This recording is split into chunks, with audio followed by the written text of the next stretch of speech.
என்னடா கர்ணா இப்படி மிஸ் பண்ணிட்ட? இல்லைண்ணே, அந்த குதிரையில எப்படி கீறல் விழுந்ததுன்னு எனக்கு தெரியல. அண்ணா, என் கவனம் முழுக்க அந்த குதிரை மேல தானே இருந்துச்சு. ஆனா இது எப்படி நடந்ததுன்னு மட்டும் தெரியலண்ணே. அதே எப்படா? அவன் கொண்டு வந்த குதிரையில ஒரு கீரல் கூட இல்லை. ஆனா நீ கொண்டு வந்த குதிரையில மட்டும் கீரல் இருக்கு. நான் தான் உங்ககிட்ட சொன்னேன்லண்ணே, அங்க ஏகப்பட்ட பிரச்சனைண்ணே. ஆளை வச்சு கொல்ல பார்த்தாங்கண்ணே. என்ன எப்படியாச்சும் உங்களுக்கு பரிவட்டம் கட்டணும் தான் நான் ஓடி வந்தேன். ஆனாலும் இப்படி ஆயிப்போச்சு. இல்லடா, நீ இன்னும் கொஞ்சம் கவனமா இருக்கணும். சரி விடு, பார்த்துக்கலாம். அவ எப்படி அந்த நெடுங்குடத்தில் இறங்கி மேலே வரான்னு நானும் பார்க்குறேன்.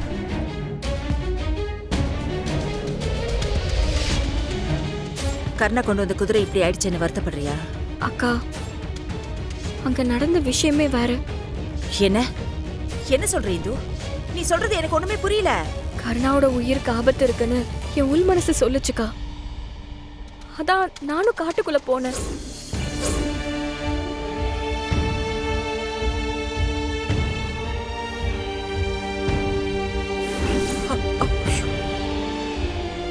என்ன நீ என்னென்னமோ சொல்லிட்டு இருக்க இந்து?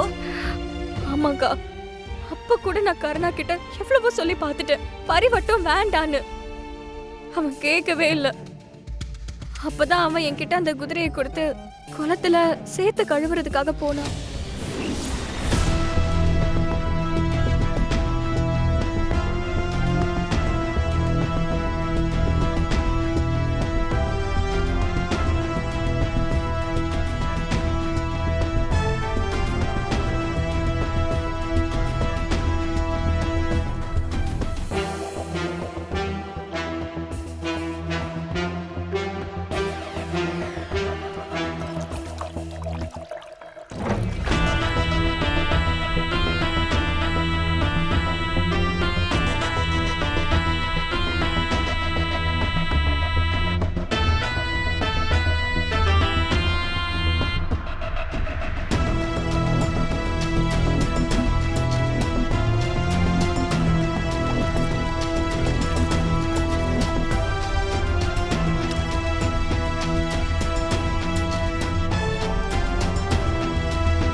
அந்த வேலைக்காரியை போட்டு தள்ளிடுறேன். சிலம்பத்தில் வச்ச அதே பாய்சன். அந்த விஷத்திலிருந்து அவங்கள காப்பாற்றி ஒன்னையும் மட்டமாக பேசி சவால் விட்டாலே அந்த வேலைக்காரி, அவள் அதே விஷயத்தில் சாக போகிறா. அவள் எப்போ ஃபோனில் நான் லைனில் இருக்கும்போது உன்ட்டு அப்படி பேசினாலோ அப்போவே முடிவு பண்ணிட்டேன், இந்த திருவிழாவை தாண்டி அவள் உயிரோட போகக்கூடாதுன்னு. என்ன பிளான்? திவ்யா பூக்குழியில் இறங்கும் போது ஊரே அவளை பார்த்துட்டு இருக்கோம். கூட்டத்தோட கூட்டமா நின்று மகாவோட கழுத்தை பார்த்து இந்த கத்தியை வீச போறேன். திவ்யா பூக்குழியில இறங்கி மேலே வராலோ இல்லையோ, அந்த பரசுராம் குடும்பத்துக்கு பரிவட்டம் கிடைக்குதோ இல்லையோ, அந்த மகா கழுத்துல இந்த கத்தி பாஞ்சிரும். இதில் இருக்கிற பாய்சன் தலைக்கு ஏறி அவ அங்கேயே செத்து விழுந்துடுவா. அதை யாரு கூட்டத்தில் வீசினாங்கன்னு கூட தெரியாது. அப்போ நான் கமுக்கமா அந்த கூட்டத்தை விட்டு நழுவி போயிடுவேன். சாகட்டும், சரியான பிளான் தான். எவ்வளோ கொழுப்பு இருந்தா என்னையே டைரக்டா வார்ன் பண்ணுவா. இப்படியே விட்டு வச்சோன்னா அவ என்ன பிடிச்சு அடுத்து உங்ககிட்டயும் வந்துருவா. அது நமக்கு பெரிய ஆபத்து. எவ்வளோ பிளான் பண்ணும், திருதான் தப்பிச்சிட்டான். இவ உயிரியாவது கரெக்டா எடுத்துருங்க. கண்டிப்பா. மற்றவங்கள நம்பினா பிளான் மிஸ் ஆகுதுன்றதுனால இந்த டைம் நானே இறங்க போறேன். என் கையிலேருந்து அவ தப்பவே முடியாது.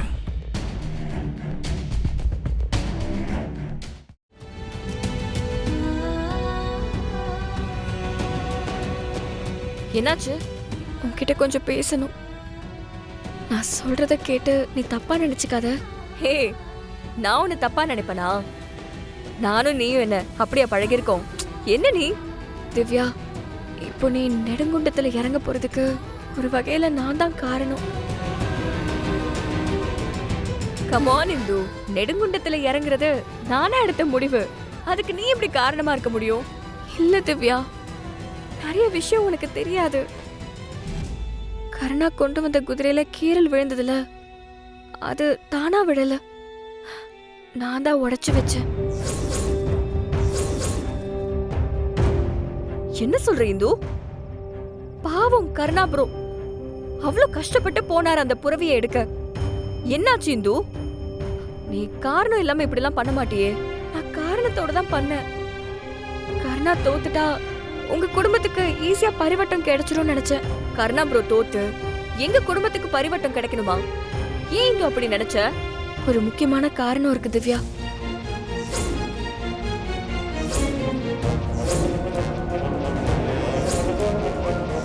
எங்க கல்யாணத்துக்கு முன்னால இருந்தே திவ்யாக்காவும் அவரும் லவ் பண்றாங்க அக்கா. ஓ, இது வேறயா? அப்புறம் ஏன் அவன் உன் கழுத்துல தாலி கட்டினான்? என்ன திருவிளையாடல் பண்றானா? அவரு விருப்பப்பட்டு தாலி கட்டலக்கா. அவரு என் கழுத்துல தாலி கட்ட வேண்டிய ஒரு சூழ்நிலை உருவாகிடுச்சு. அவர் என்ன ஏமாத்தணும்னு எல்லாம் கல்யாணம் பண்ணலக்கா. அவரு திவ்யாக்காவையும் ஏமாத்த நினைக்கல. என்ன நாகவலி குழப்புற?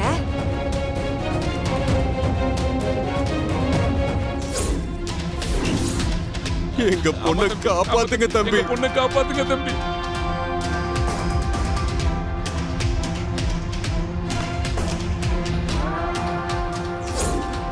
நம்ம லவ் பண்ண ஆரம்பிச்ச இந்த 3 வருஷத்துல உங்ககிட்ட சொல்லாம நான் ஏதாச்சும் பண்ணிருக்கேனா? ஆ?